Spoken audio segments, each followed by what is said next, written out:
Hello and welcome everyone to the LCS Proving Grounds. My name is Eric Desrux Beltran. Joining me on the desk, it's been far too long, brother, the no-nonsense Dean Rebel Fox Merrick. Dean, are you ready for the Proving Grounds?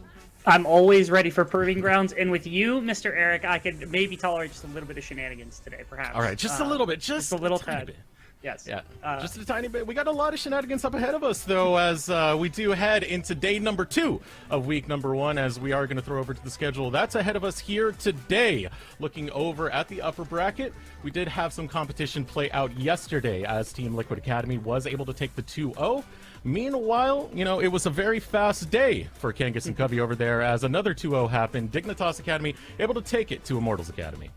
Props over to Dig, man. They had made the run through the side of like UGP, despite being like one of the lower seeded teams inside of the Academy split. I think they were second from the bottom. We're able to take the victory there, and then to beat out IMTA is an upset, to say the least, at least in terms of expectations. So props to them. Their continuance and their development over the split has been amazing to watch. They've been doing some great things. And of course, we will be having the matchups today: Cloud9 Amateur versus AOE, and FlyQuest going against Zeus Gaming. Meanwhile, over in the lower brackets, taking a look at what has fallen down over there, TSM, not lower brackets, excuse me, the other side of the bracket, as we take a look at what's going on over there. 100 Thieves Academy facing TSM Academy.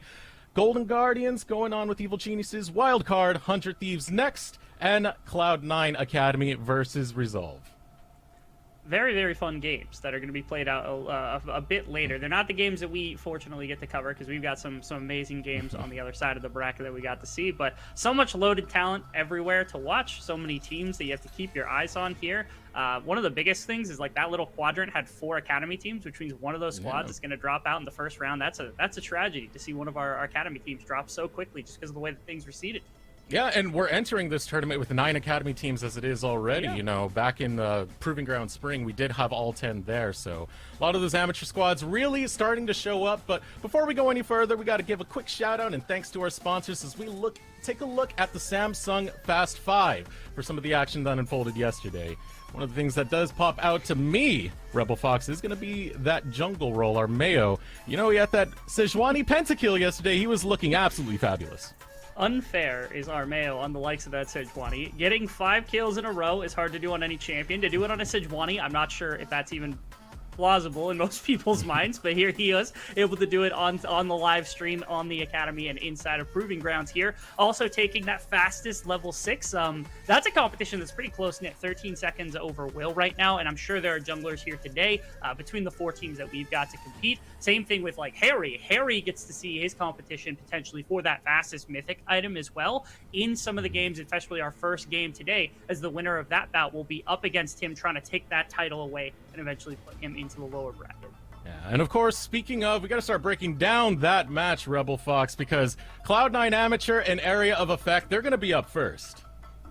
It is, to say the least, these two teams have not been on our radar for a while because neither one had to play in UGP. They both qualified from EGL back in the day, so it's been well over a month since we've seen them play. And even worse, they have not played each other inside of any of the tournaments here in the second half of Proving Grounds. So we haven't gotten to see these two teams interact. This is the first recorded series that we will have gotten a chance to actually see between these two. So we've got an enigma. We've got one of the very rare first times a series is going to be played between amateur teams here on the Proving Grounds. Yeah, the last time Cloud9 Amateur played on a patch was 11.14, AOE 11.15, so they've been skipping a bit as we head into this matchup here today. But first, taking a look over at Cloud9 Amateur, you know, this roster was made in December of 2020 with the tagline, "Building new talent is our specialty." Only one change in the bot lane, that is going to be the support role, Breezy stepping up since February, and so far it hasn't been too bad. They qualified in Risen's RCL, taking second seed over there after having a brutal match with both Wildcard and Zeus. But, you know, past results aside, they're looking like a strong team that's looking for development. They really are. When we came into like the first Proving Grounds, we were looking for very high expectations from some of our LCS affiliated amateur organizations. A lot of them kind of fell flat where we wanted them to show up to, C9 being one of them, not being able to qualify for that first Proving Grounds. They really turned things around, becoming one of our favorite organizations, you know, taking that number 2 seed from amateur and being the second team to have qualified, that 5 game banger that came about from the Risen finals and things of that sort. This roster has been together for a very long time. They've got some talent, names you might like like I've seen before. Captain Shrimps has been about inside of the area. Breezy has been about as well. He was around for quite a bit. But then XU, Speed, Wixie, all kind of new names you might not be recognized with, but every single one of them very talented, and especially given the amount of time they've had together, this team's looking very complete in the way that they play the game. And speaking of relatively new teams, Area of Effect joining the competition as of January 2021. I had a talk with Riley, and he said one of the expectations was to be able to get to this state within 2 to 3 years of starting this org. They're able to do it in 8 months. He feels confident in his players and in his staff, and the performances they've been able to put up, it's definitely echoed that. I mean, second place in UPL Spring, second place in the EGL. They're always so close, and you know, even with slobber knockers that we saw with EGP versus AOE, they're looking to bring it here today at the LCS Proving Grounds. That they are. They've got talent that you might recognize as well. You think about RBM, who's been about in some of these teams, was on Zeus just a year ago, was able, or about this split ago, my apologies, when they were able to make it to Proving Grounds. Darkwings in that same fashion. Might recognize him from a couple of different places. I think the other three components have also made massive impacts. Sketch Dreams has been amazing alongside Zyko, who stepped in the middle of the split for this roster when Fizzy stepped down, who was obviously TSM Academy's like kind of support when Yurson wasn't around. Faisal has also kind of stepped into a very meaningful role here for AOE. They've got talent in every single one of their roles. They're confident in the talent of their players across the board, and you can usually tell why when the game starts to pick up. Yeah, but now we got to start looking at the lanes, because one of the lanes that has been popping out to both of us is going to be that mid lane matchup. It makes me excited to be able to get into that one, because that's going to be Captain Shrimps versus Darkwings. You got the captain of the ocean, you know, sailing his ship through the champion ocean, mind you, going against Darkwings as well, who's been much more of an established control mage. The meta is shifting towards that way, so almost a little bit of a mirror image of each other when it comes to the Rift here today, and it's definitely going to be something interesting to see these two go at it.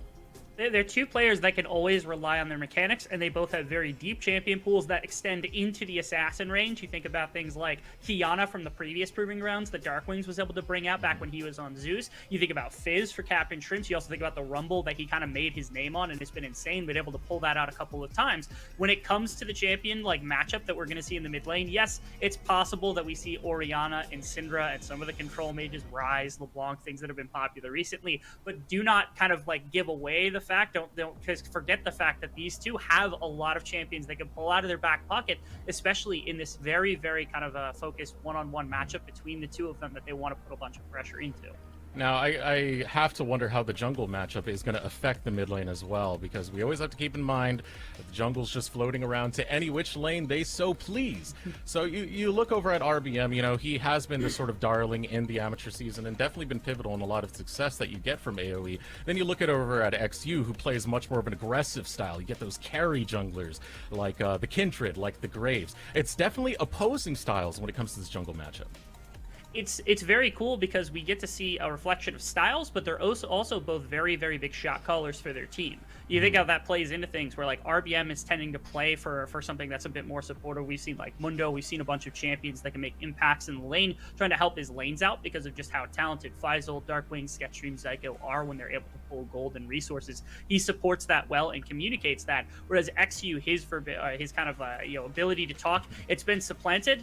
We've heard about like Captain Shrimps, Wixie, Speed kind of stepping up, but he and Breezy do a lot of that shot calling, and I'm curious how that kind of dynamic shifts when he's the one that's pulling gold. If he's pulling resources, or if he's saying, hey lanes, I need some support here, that dynamic I think does change things. If you're talking about jungle mid and you're like XU needs support for Captain Shrimps, can AOE kind of set something up to prevent that from happening, or can Cloud9 actually pull those two together as much as possible, win that 2v2?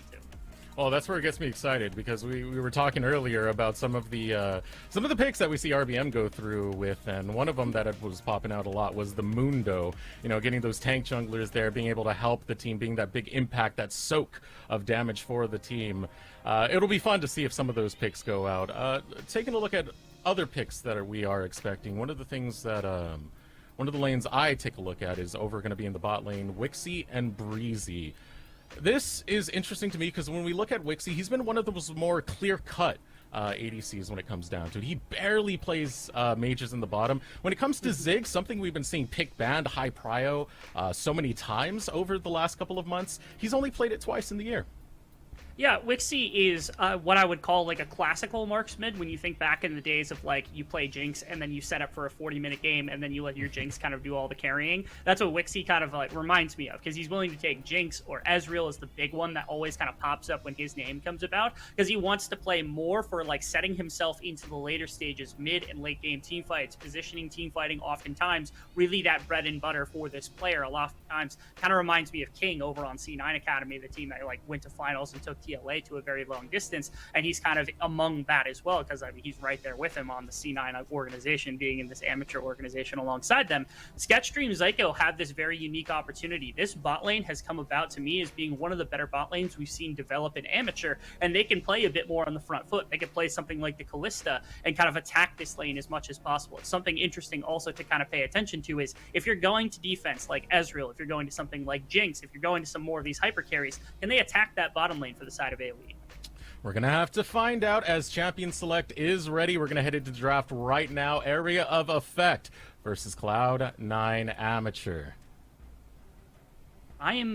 We've had so many patches pass by without seeing either of these two teams, so we haven't gotten a chance to really see what their development has looked like. And my favorite thing about all of this is, despite all of the changes we've had, despite not having much information on the draft that has really changed, it's still Captain Shrimp's Twisted Fate that gets removed. When Twisted Fate was out of meta for like 3 continuous years and just started to get popped back in, one of the first mid laners that grabbed that was Captain Shrimps. And he's kind of made it his calling card, being able, literally his calling card, to be able to attack the remainder of the map. And because XU tends to play this damage role, they need somebody who's able to facilitate the map a bit more. This champion being taken away, very good from AOE.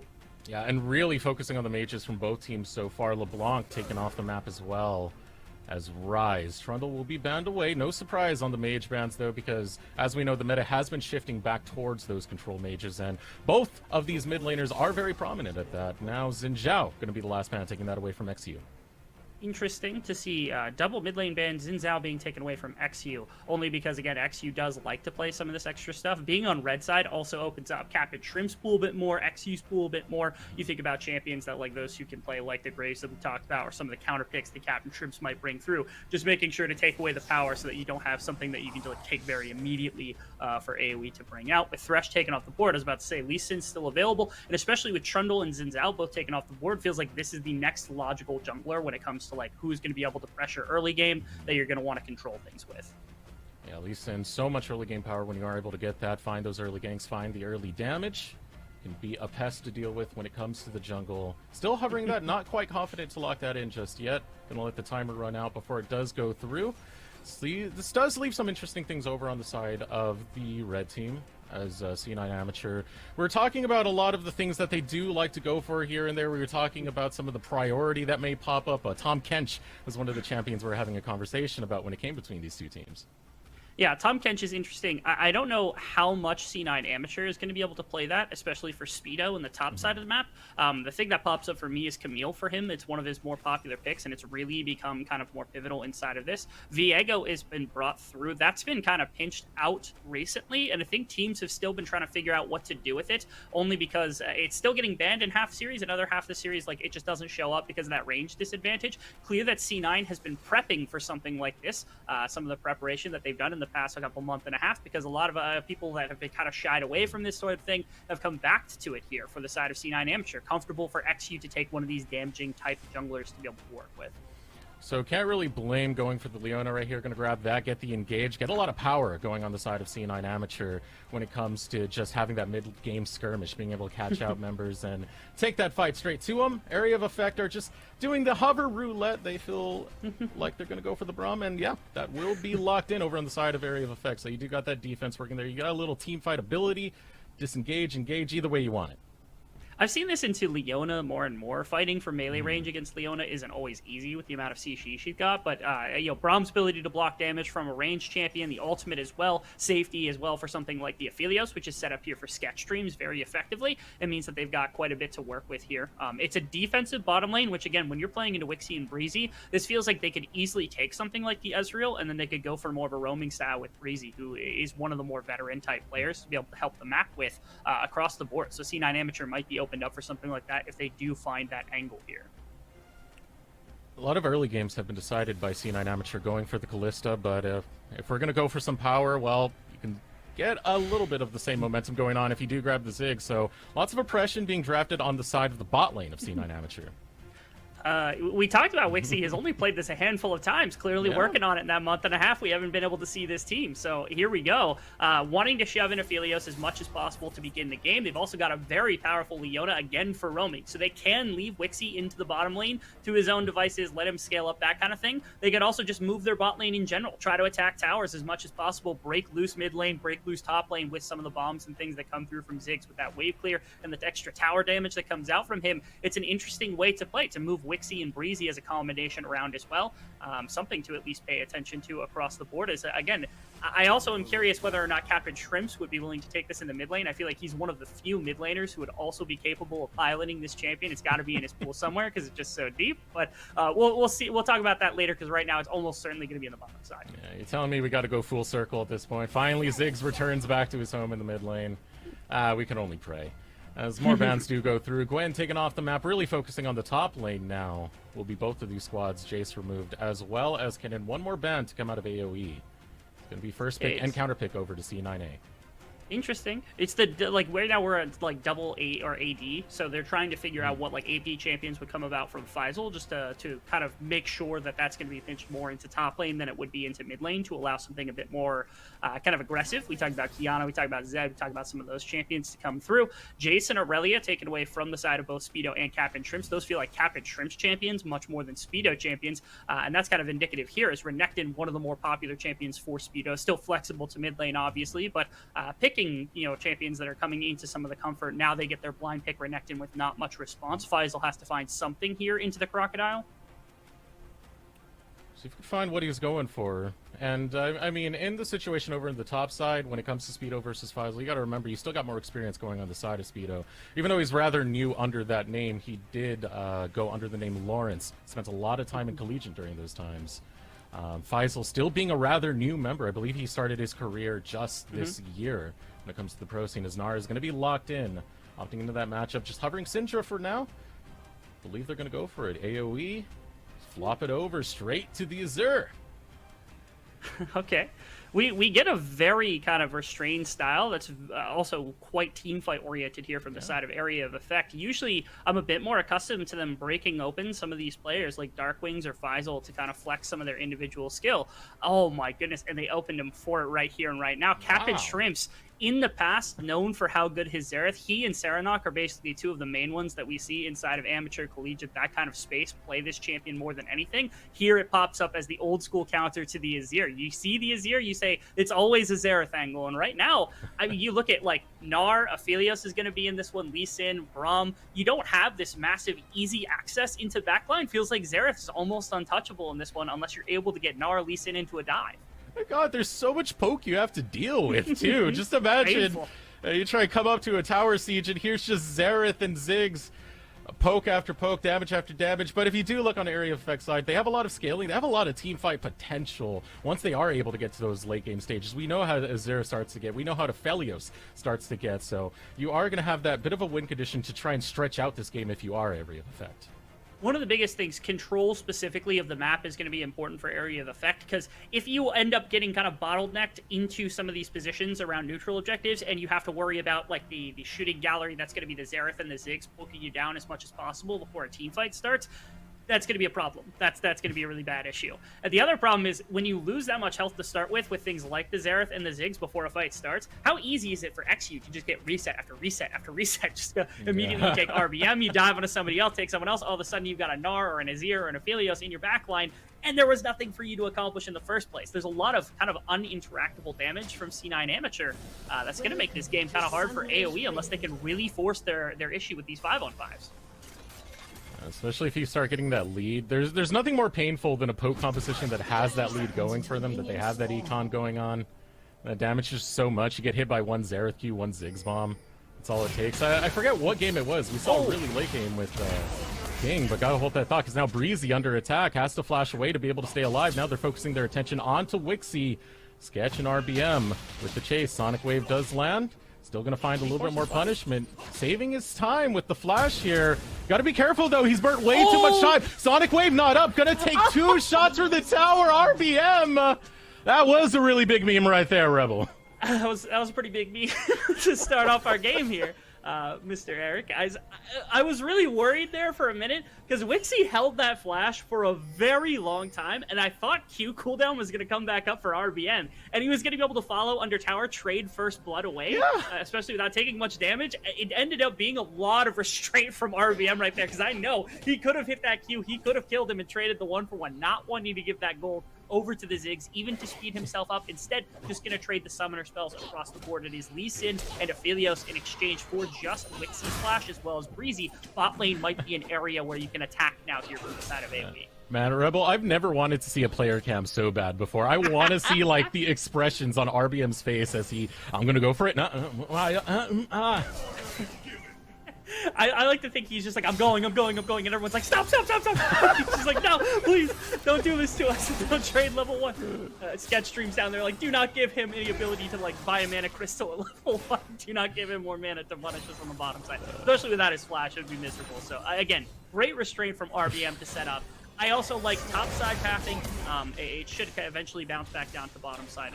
It should be able to at least take place maybe on that second clear path. Once he decides to go for a back, he can head down there and try to punish this lack of summoner spells, because Wixie also had to burn TP. That would be a great place to try to find a strike on the map.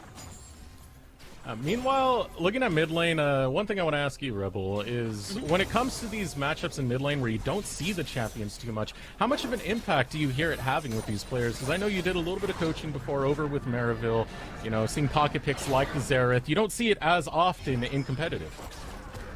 You don't really.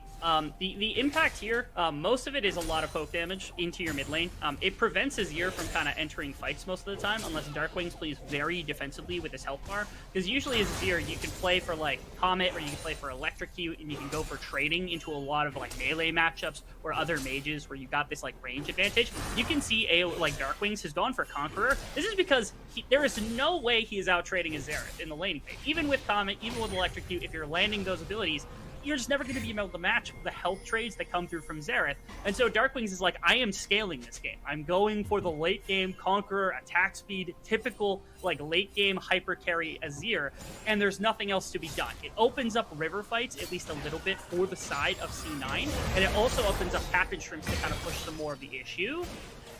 Trying to burn that flash in the mid lane of Captain Shrimps, but here comes the retaliation from C9 Amateur. They're going to flash right onto Zyko. Zyko forced to burn the flash, able to get away, but the Zenith Blade is going to follow him through, and first blood to Cloud9 Amateur.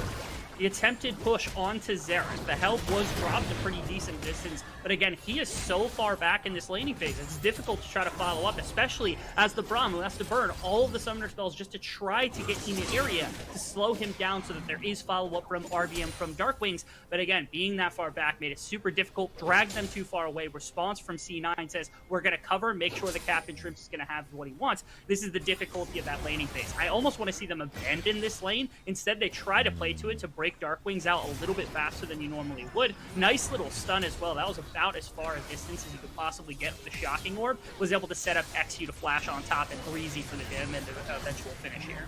And that winner's bite could have made it so much different if he was able to land to get the slow on Captain Shrimp. It could have been a good follow-up there to have First Blood go the way of AOE, but not going to be the case. It's all small things like that that can infect the game very greatly. That it can. And again, given that that resource is burnt early enough, Captain Shrimps, of course, like was shoved out, didn't have to burn the flash, so that means that like further aggressive play. Okay, that comes through. This is you're teleporting in just to try to crash this wave so that Xerath doesn't get permanent control. The fear I've got eventually, again, is this ultimate from Xerath is such a large distance. You can make impacts in fights from basically mid lane or just taking a few steps out. And given the wave clear this champion's going to have after like first item, couple of components come through against the Azir, it's really, really hard for Azir to make an impact in anything unless everyone shows up to a fight all at once. So it should be Captain Shrimps able to take some of this early game pressure, hopefully convert it into more, as Zyko's having a bad day already. Zyko, a minute ago we just saw that gray screen come on for you, but he will be able to slide away before Breezy can get him within his grasp. So not another blood going to go on. Instead, just going to back off. But yeah, a lot of bullying going on to Zyko, who's forced to run all the way to the mid lane, take the long way back to the bot. You can see that Zyko is trying to have an impact on the map. It's super easy for Wixie to shove waves, and that means that Aphelios is usually just like catching waves whenever they're crashing into his tower. And so these two bot laners likely will just end up being in solo lanes a fair amount of the time as their supports are roaming a fair amount throughout the game. You'll see Breezy and Zyko out and about on the map. I will say there's not a ton of auto-attacking on the bottom side, just because Azir also doesn't count as auto-attacks, and so it's more difficult for Braum to make things happen than Breezy without auto-attackers like what would be Lee Sin or what would be the likes of the basically any of his auto-attackers on his team. So Azir's the only one in mid lane. That's where he's ended up twice, and that person's not stacking your concussive blows. Makes it hard for Zyko to really accomplish much with the roams. Yeah, definitely rough early game coming in for Zyko. But so far, state of the game, got to look at RBM because he's going straight for the top lane, looking to find Speedo. Lots of damage on the Speedo, but a little bit too afraid to pursue him right now as the Dominus is ticking away. Gives him a little bit of a health boost as he shoves the wave and crashes it over towards Faisal.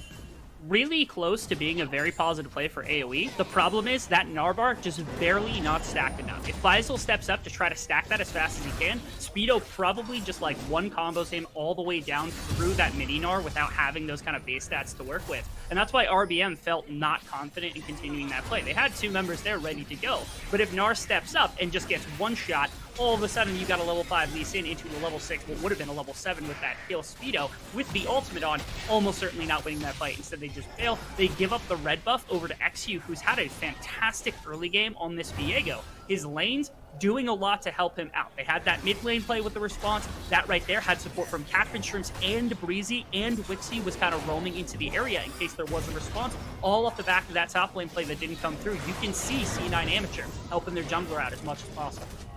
That's what you want to see. When you see something happen on one side of the map, you want to see an opposite reaction. You know, what's that whole physics thing?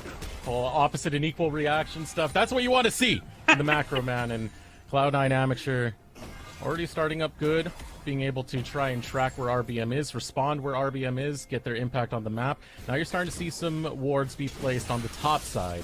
You do have a ward around the Rift Herald. XU starting to head into that direction. There's a control ward in the river that can spot him out. I really like also that C9, back when they first started this roster for C9 Amateur, a lot of times they were very aggressive, just off the back of having it like a very damage-heavy jungler. XU getting aggressed against here. Yeah, that ward catching him out. The response coming out of AOE is to chase him down. He's going towards his red buff, but the Sonic Wave goes wide. XU will sidestep it, make it look easy over the wall. The stun will not land. Still looking to get the punish with the poke, but Speedo has now come on the flank. Out comes the bomb. Speedo jumps in, using the Dominus, able to get a lot of damage. Will chase down Dark Wings and clip him. Zenith Blade coming out onto Faisal. Faisal has to flash over the wall, but Breezy will not let him get away from this one. Waiting for one more Zenith Blade to catch him, but the Croc has the flank. The Croc will be able to stop him. Speedo will grab another kill. Kill number 2 over on the top side. C9 Amateur looking good. It's another set of response here from the side of C9 Amateur. Aggression from AOE, attempting to get onto XU, put this Viego in the dirt to start with inside of this game, trying to aggress against him with this Lee Sin, with an invade, and what do? XU plays very defensively, able to get out with his flash, his ultimate combined, stalls enough time for his lanes to show up. This is C9's lanes. They've got the pushing Xerath, they've got Speedo, who's got a bunch of control, and you can see that. Dark Wings runs immediately in, Captain Shrimp's already in position, Faisal comes with no Narbar because he just came out of Gnar. Missing that key was tragic, and all of a sudden the bot lane, who has had shove most of the game, also gets to show up, and these reinforcements are what's necessary here for the side of C9, supporting that jungle, everything you need. We're going to ignore the fact that, unfortunately, Captain Shrimps missed every single ult shot. I'm sorry to have to point it out. Used it as a zoning tool, I suppose, but it doesn't matter, because as long as the support is there and that pressure is on, C9 making this response play is everything they need. Their coach talked about in this off time, a lot of what they've worked on is making sure that they're playing very consistent and not, making these overly aggressive plays very kind of controlled. You can see that time and time again. They are taking these response plays and they're playing extremely clean League of Legends. It is a beautiful response play, too, because they knew exactly where XE was going to go after that last play, able to read him like a book, having that control ward already aware of him. And then XU just responds the right way to the way AOE choose to play the map. And now, the call for Dragon coming out of AOE as RBM. You start up the Ocean Drake. Full priority, going to be an easy grab for AOE. comes off the back of, again, Wixie and Breezy had just left on the bottom side to go support that top side play, and after the top side play, they stayed to make sure top wave was shoved in, punish out Faisal a little bit more, which is what opens up this play to bottom side. This is like the call and response we talked about just a second ago. C9's perfectly fine with this. You're like giving up one dragon at the beginning of the game likely doesn't give AOE too much, especially if you start taking this as your win condition, but you're down gold. What are you going to do when Ziggs has like 3 items and you're like in the pit and he presses ult and 3 of your champions are just half health? There's no fight to be had there, even if you're trying to get onto your 3rd or 4th break or something like that. That's why C9's okay with this. They're cool trading objectives in exchange for a gold lead with Rift Herald that can continue to push this on bottom side. Oh, and here comes the dive. Breezy looking to go deep, has the backup of XU, but Breezy's going to be the first one to fall now. Sketch follows his teammate RBM under the tower. Will be able to get the double kill, but it's Weeksy coming out ahead. So he'll get the kill on RBM. Not the cleanest of dives. It does end up being just a 2-for-2 on both sides. Now, Wixie is the benefactor because he's able to stay here and continue to push this tower a little bit more. The whole intention, though, of being on bottom side is XU wanted to use this Rift Herald alongside the Ziggs bomb and the W. That's a tower execute from 3 plates out. They can't make that happen. Sketchstream's super defensive. Look how far back he is when this starts. The flash cleanse gets him away from the Ziggs ultimate. I didn't even recognize that when we first came in. And enough damage to try to drop the Leona before anything else. XU can't also get this reset, and he's trying to play with this tower range as much as possible, doesn't full commit to it. RBM able to kind of zone away from him just far enough, and Wixie can't stay any further. Really, really clean positioning from RBM and Sketchstreams to really drive that home, make sure that that dive does not get anywhere near where C9 wanted from that. Yeah, so ultimately going even at the end of the day on that last dive. 12 minutes into this, we do have a 1.5k lead going in favor of Cloud9 Amateur. Still 1:30 left until those plates do fall. Control been on their side for the most part. They're getting gold going to pretty much every single lane, as well as 2 kills onto Speedo over on that top side. The double Ludens is what's concerning to me. As the poke and penetration begins here from the side of C9 Amateur with these double AP comps, and they're forcing the issue back into the bottom lane. Again, they just need a very small amount of chip damage onto this tower. That's what they're going to commit for. There's nothing for Zyko or Sketchstream to accomplish. That's an execute. These 2 plates plus the W, all that's necessary. And now C9 can start moving this very powerful bot duo into mid and into top lane with their push. They've got a very powerful Nekken. They've got an insanely powerful Xerath who has constant pushing pressure into Azir. It's difficult to try to drive them out of any specific lane that they want to just walk Ziggs into and take towers away from. They don't have much time on plates. So that means these structures are going to lose a bunch of the health and armor that they would have in terms of resistance. This is not going to be fun for the... I wouldn't want to be any of AoE's outer ring towers here in the next couple of minutes because they're likely to get some punches coming their way soon.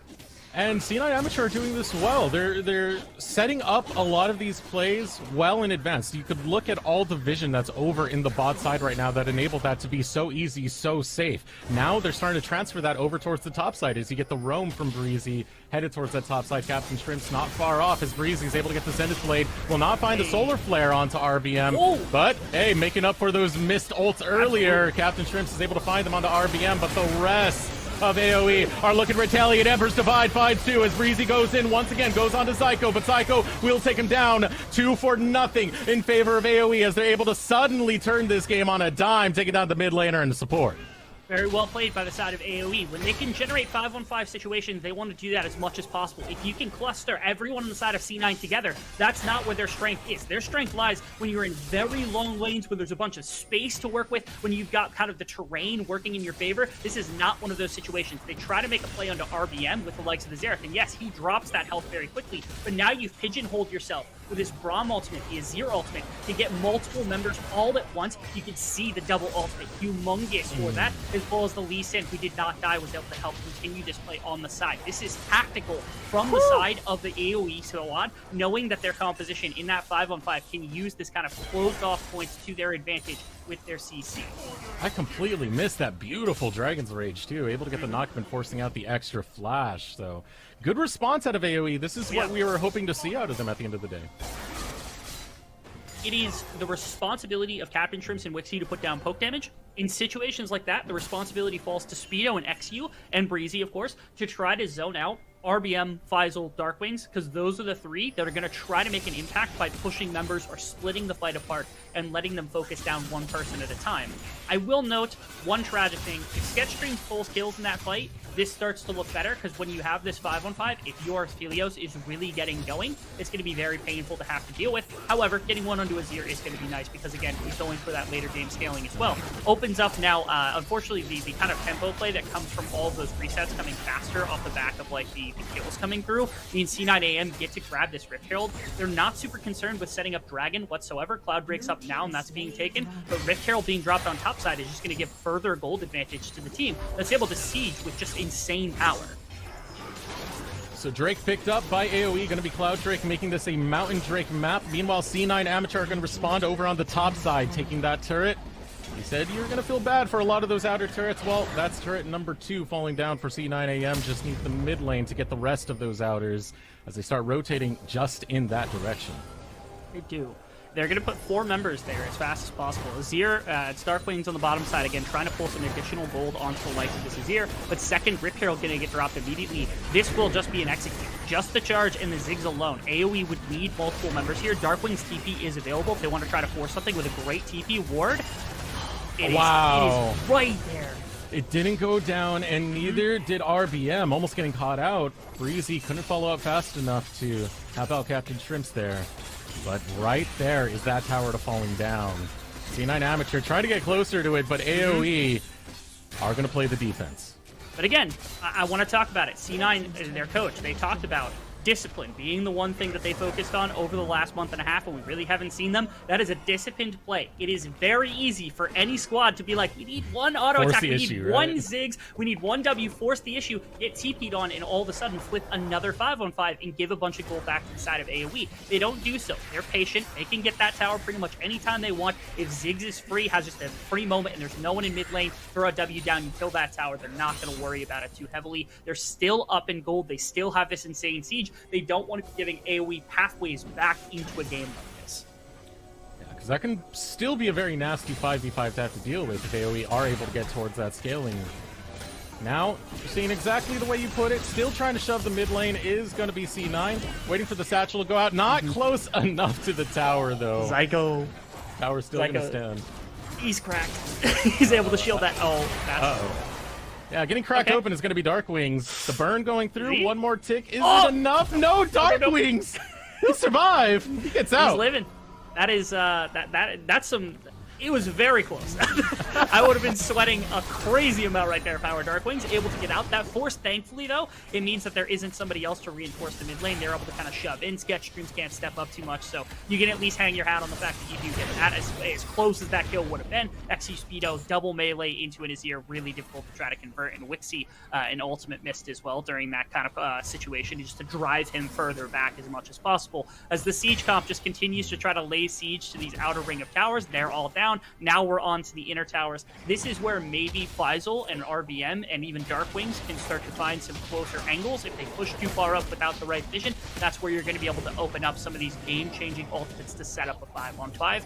Maybe that's where C9AM is okay with. They're like, okay, we lose our outer ring. If we keep our vision up in the shallow parts of our jungle when they try to come in for an entrance and they don't have that kind of cover to make sure these flank angles aren't around, maybe that's where we can find some kind of individual outplays. And C9AM have been very good about setup in this match so far.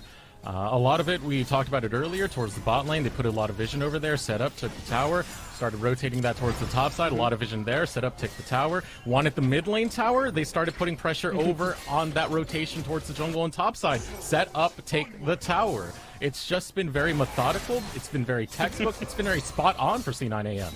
It has. Again, that discipline, that is not just like blowing smoke. That is 100% C9. This is a changed team. When we saw them kind of first enter, they were prone to making some overly aggressive plays. They looked like a team that got drawn out in the amateur league from a bunch of players that were very talented. They've grown past that and now look like a well-established organization, a well-established team who are making a commitment to ensuring that their play is a lot cleaner. They're not making those same kind of mistakes. They're not making those same kind of over-aggressive tendencies that would have cost them games in the past. And now with the next Drake spawning in the next 45 seconds, Cloud9 Amateur might look to contest this one and not allow AOE a window back in by giving them that Dragon Soul point. So you're now starting to see that vision established by Cloud9 Amateur as they'll be the first one to the Drake. You shove so much farther. One of the big things I want to note is, again, Speedo is extremely good on the Camille, also very good on the Renekton. This Renekton got off to a very big lead against the Gnar. Normally, Gnar is going to be okay at this point in the laning phase up against the likes of Renekton, but given just how far ahead Speedo got to start with those 2 kills, it has been difficult for Faisal to kind of just sit there and like press against him in that one-on-one matchup in the side lane, and that has caused like the side lane to still remain in Renekton's favor. It's not easy to just like walk up under tower and solo kill him or something the way that he was able to earlier, or at least put that pressure on the way that he had in that 2v1 very early on in the game. But Speedo's kind of side lane presence is still being felt by Faisal to this moment, a lot off the back to some of that early resources that was thrown into his pocket. And speaking of Speedo, he is able to take the recall, finishes an item, takes the teleport back in, and now ready for this fight. If it is to break through between AOE and C9AM, RBM on the back of the Dragon Pit. Looking to scout out, potentially land a Sonic Wave. Darkwing's waiting there too, as the Emperor's Divide available, if he is to be engaged on, is in that choke as well. So a lot of protection for him, even though he is alone.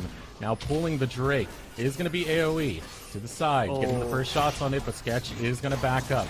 Going a little bit deadly here is going to be Speedo. Oh, yeah.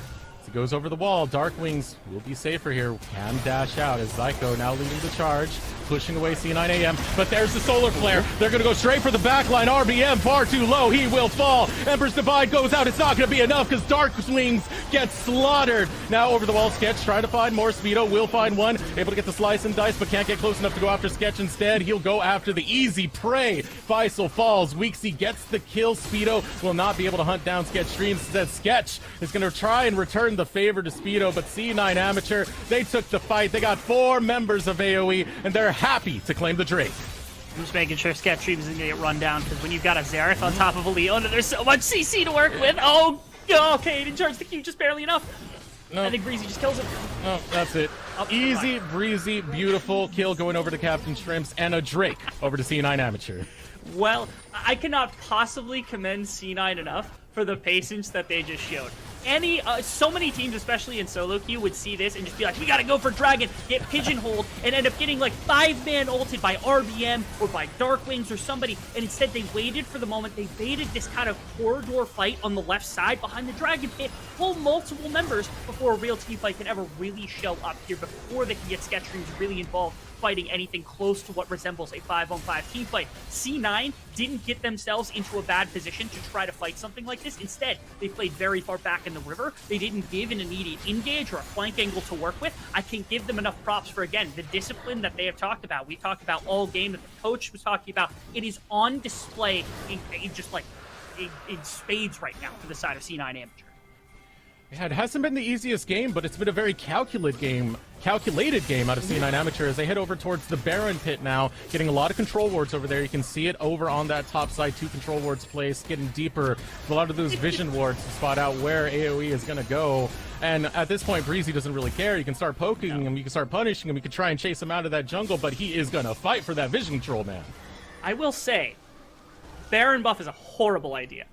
Like, their composition with Baron buff, disgusting. Getting that Baron buff is going to be really tough. Ziggs can help taking it and does pretty good with it. Renekton has some okay damage to help with it, but really the only actual Baron taker they've got is Viego. Everyone else, mostly just there for zoning. It feels like they have to win a team fight or poke a bunch of people down, have a numbers advantage to really full commit to that Baron on the side of C9AM, because their composition is so designed to siege and not really designed to 5-on-5. It does open up. That's always going to be an area. Breezy! Sketch Stream! Beautiful solar flare to start off this fight as he gets caught up and locked down. Darkwings will return the favor, but that's an ADC for support right there. C9AM are happy to take that trade as they continue their siege. Trying to find a little bit more X. He goes over to the side, but Faisal will find the ultimate. Now RBM looking to join on in. 2 members of C9AM trying to fight the 3 of AOE, but the Emperor's Divide goes out 1 for 1 in the later half of this fight, but chasing him down, the Gator's gonna get his food. He's looking for more as he pops that Q, gets the healing. The Gore Drinker's too damn good. Speedo wants more, he'll get Faisal, and the ace goes through.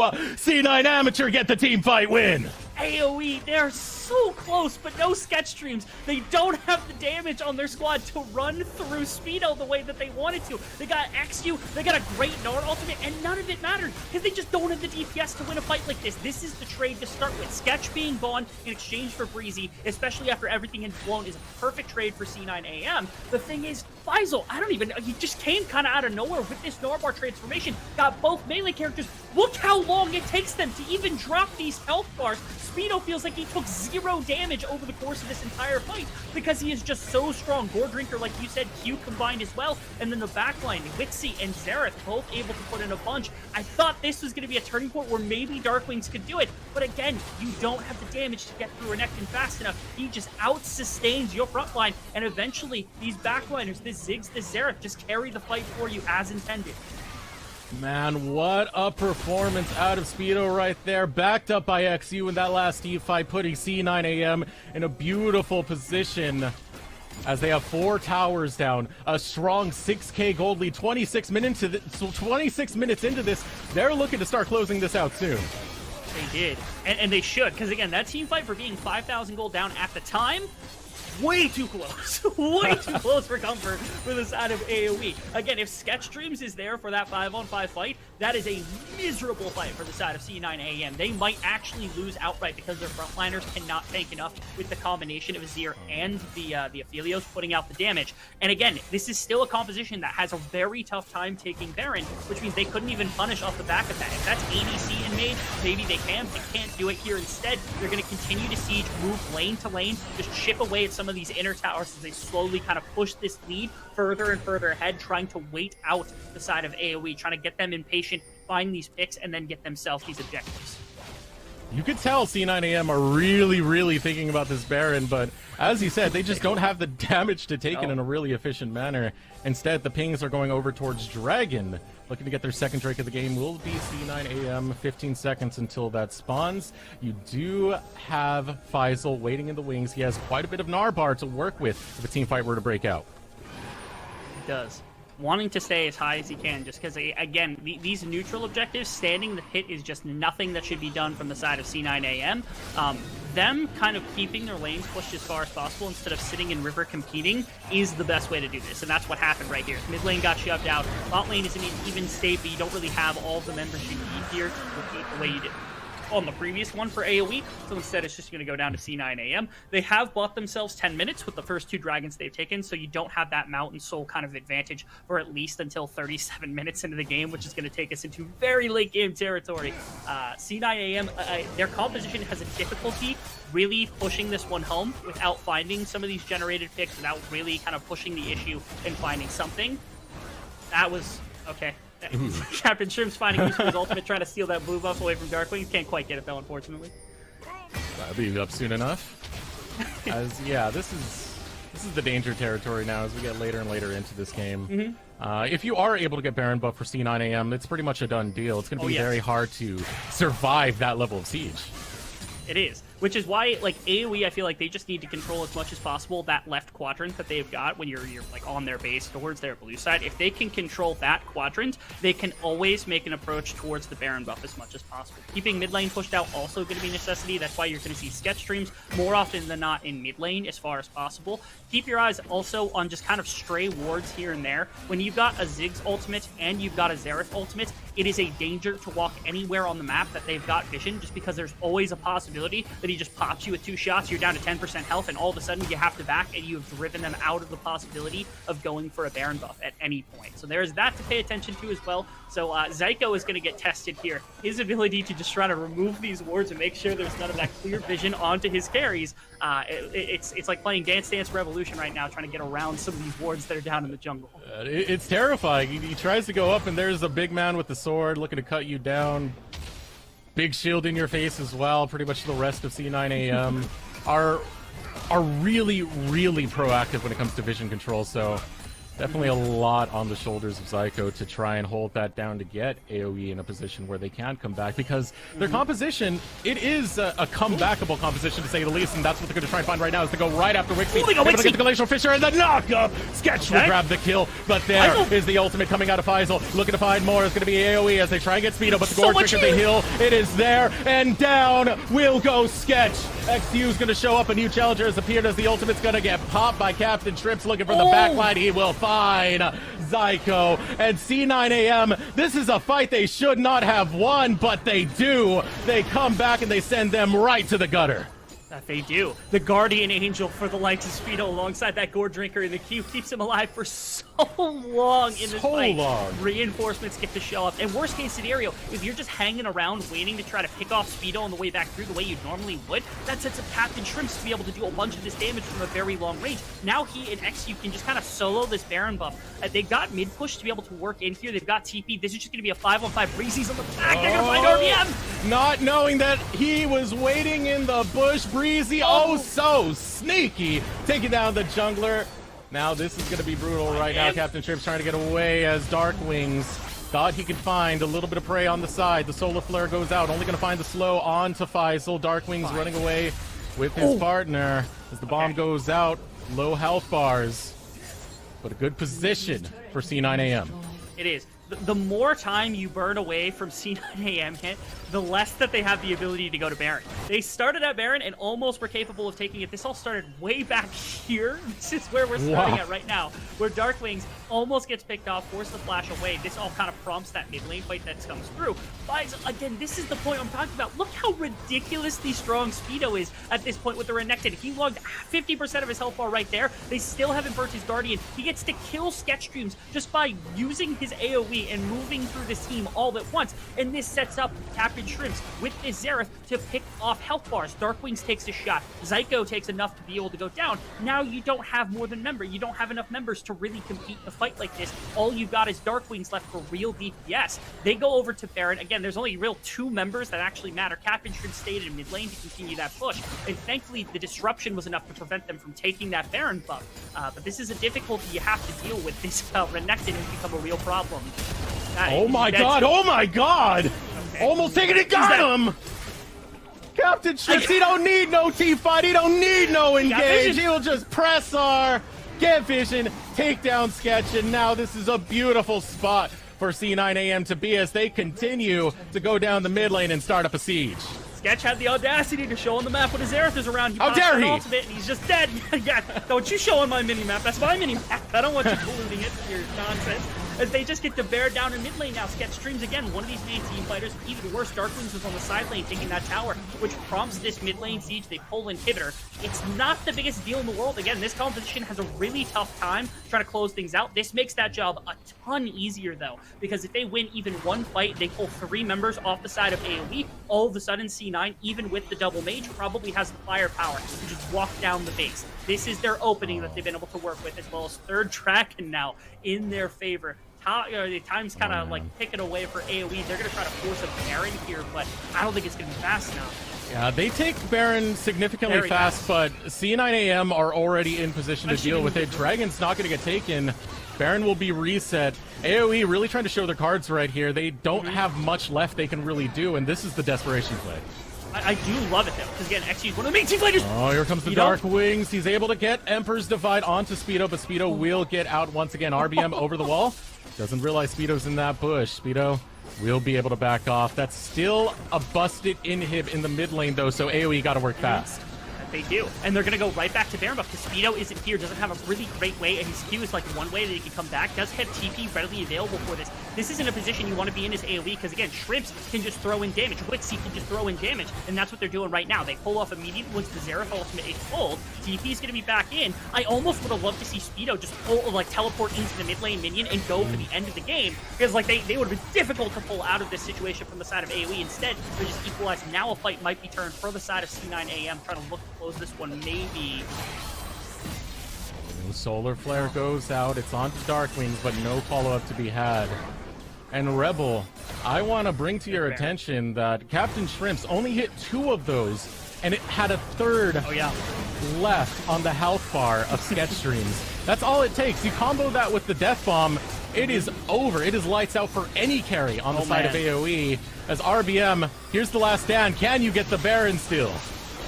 Know if he can. He's so far away, he can't even get into the pit right now. He's getting it. He got it! well. RBM steals the Baron. He hops over the wall, trying to find the escape. Breezy will fall. AOE, they're going to try and surmount the comeback right now. Glacial Fisher goes out, going right after Speedo. Speedo, you got nowhere to go, brother. Into the resurrection, thanks to the Guardian Angel, but the Wandering Arms, they await him. Lawrence will fall. A shutdown on the sketch streams and the comeback for AOE.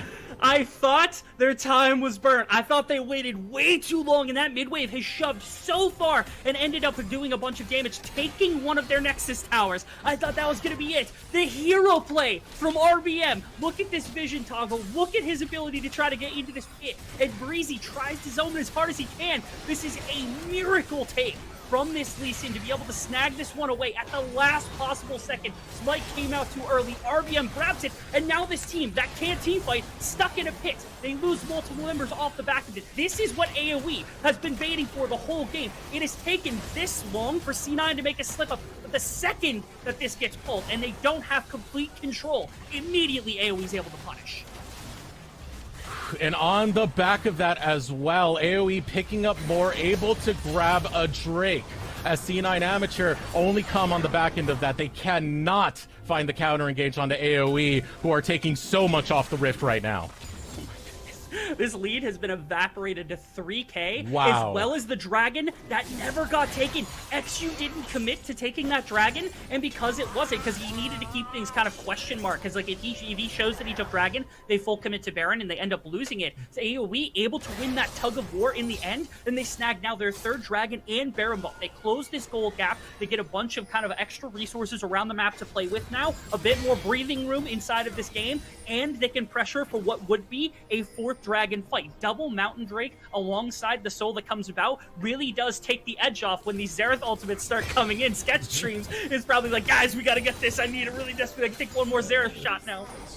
And look at the itemization coming out from the side of AoE's carries. When you have the Azir, when you have the Aphelios, they're hitting their critical points. They're hitting the points where they are going to be massive threats in these next team fights. If you cannot find the poke for C9 Amateur, you are done in a team fight.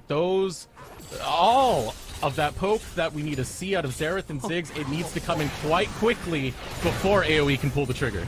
Wits End also into the inventory of sketch streams. He's feeling the effects of this poke right now. He's wanting to make sure. It is a really good item, don't get me wrong. You just don't oftentimes see it on an Aphelios, but it's trauma. Desperately needs it. It's strong, it's good, it's going to give him attack speed and attack damage and move speed too. Perfect item for the opportunity. I'm not criticizing Sketch at all, but like that's the desperation we're at right now. It's got to be a Wits End Aphelios just so he doesn't get popped immediately by all this poke damage that comes out. This is giving them a fighting chance. They might have bought themselves the time to come back in this game.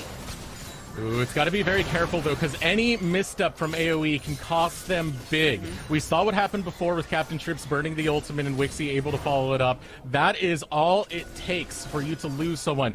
Don't show up on my mini-map sketch streams. No, don't show up. Darkwings is in the same boat as well, especially because Darkwings has like only the Merc Treads. He's probably taking almost, if not true damage from all his magic. It'll probably take 2 shots to just kill him off. Darkwings has been playing so much side lane Azir though. When you have control mages, like it's a very rare opportunity because Azir usually cannot side lane at all. That's just not what he's intended to do. But against other like control, especially siege mages, what is he gonna do? Step into you? You're just gonna beat him down because you've got way more DPS. You've got closing speed to work with. You're not gonna poke him out in a long lane like that. It's just not gonna happen. And so Darkwings has been pulling out some of the side lane towers, giving himself more gold. That's what's gotten him into this situation, to a very positive situation, pulling some of that extra gold. And now he's sitting into like the Void Staff, gonna have Rabadon soon enough as well. Gonna become this DPS beast here for the side of AoE alongside this very powerful Aphelios that's sitting on that near 5 item mark himself. And you can see C9AM really paying respect to Faisal. He was maxed out of the Gnar bar, one more hit, would have went to the Mega Gnar, and that would have been the engage button for AoE. So instantly taking that recall, not going to bite off more than they can chew. Playing this very smart, as the reset does come in from C9AM.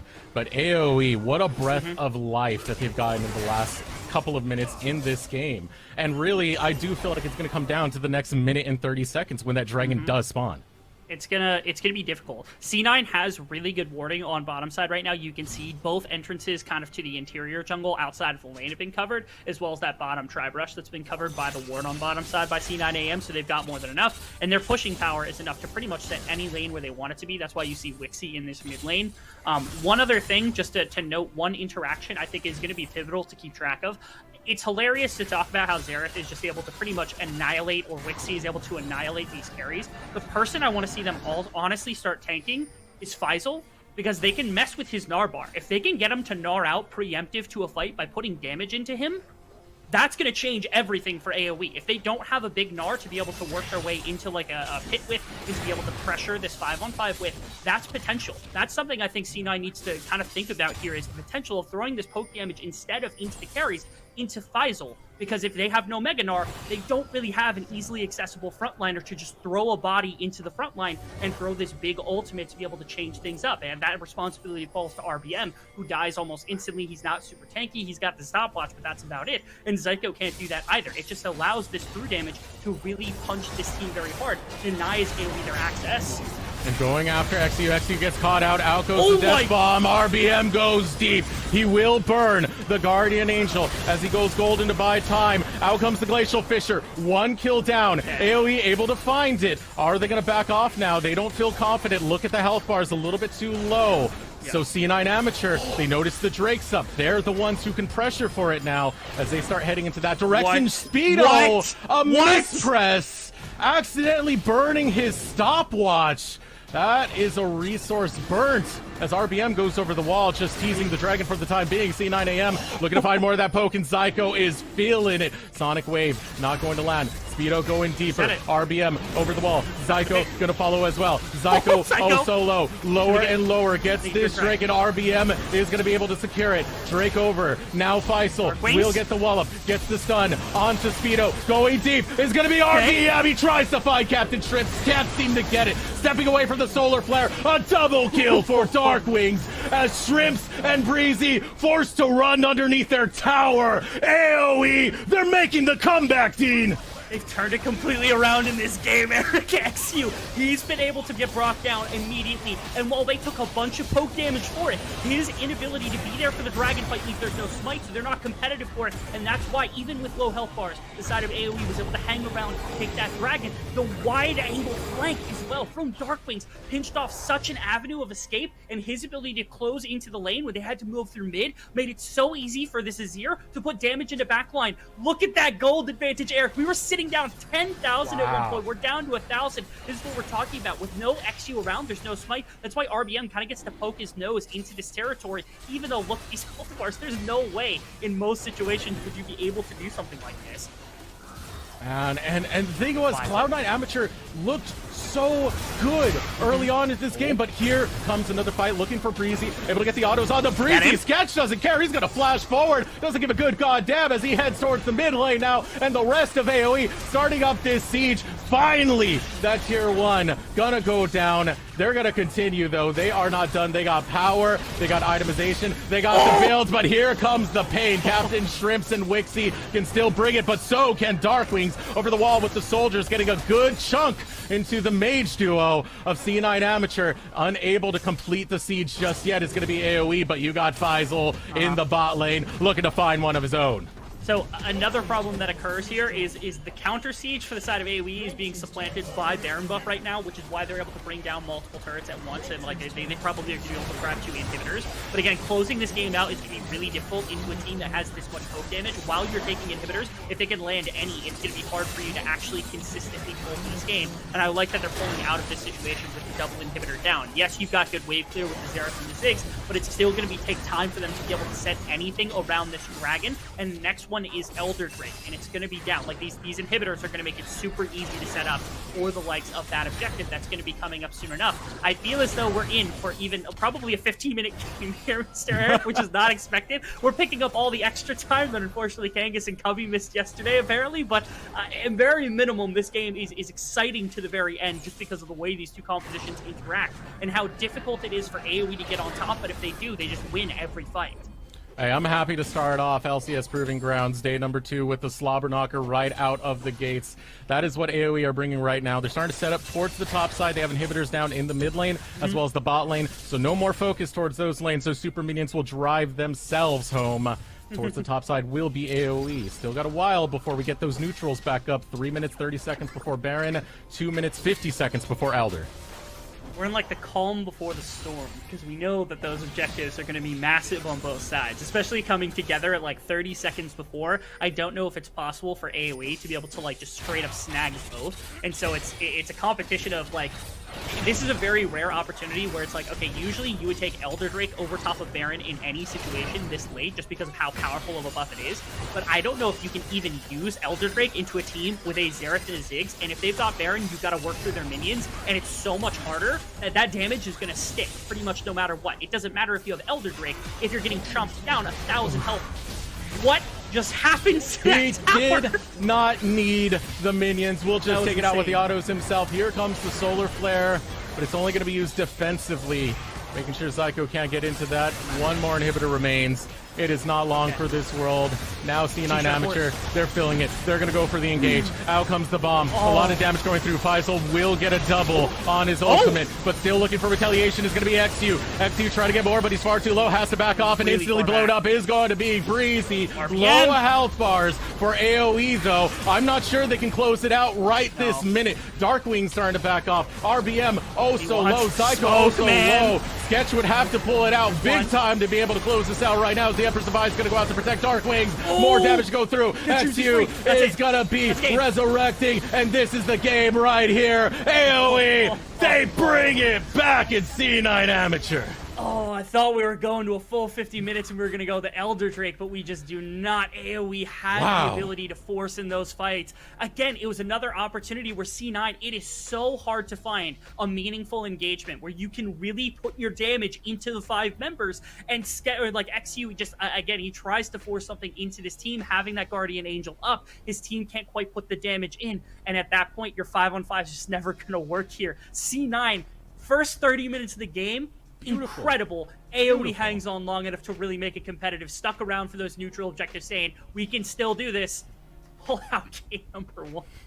And you could tell that Cloud9 Amateur were trying to still do that strategy. They were trying to think out their plays. They're trying to be calculated about it. But the thing was, AOE were pressing the momentum way too fast for Cloud9 to be able to formulate these plans. And it was just hectic. It was chaotic looking at everything that went down. I still don't know how AOE came back right after that steal that came out of RBM, which, by the way, that steal was so beautiful and so pivotal to this comeback being a success. Absolutely. That steal probably actually is what kind of springboarded them, not only in terms of like game flow, but in comms and stuff. When you think about that kind of thing, a Baron steal like that has got to give you an unreal amount of confidence and an unreal amount of drive to be able to close out a game like that. I also want to give massive props. We barely talked about Faisal. Faisal in the side lane was often off camera, but he like split push into like a Nexus tower at that last play. He's what drove them back into that top corner of their base and just kind of pigeonholed them, and then also found like 3, 4, 5 amazing Gnar ultimates and a 5-on-5 against the team that gets to sit so far back. Creative flanks from the side of Faisal. Insane stuff from him as well. I don't want to leave him out of the discussion just because I think he had a fantastic game. The entirety of the game was fantastic for our game 1. I don't know how these other games are going to be able to compete, because that was just a banger and a half. That was a banger, and we'll have to see if the other games can live up to that hype, because we're going to throw it over a short break. When we return, we'll get into game number 2 of Cloud9 Amateur versus Area of Effect Esports.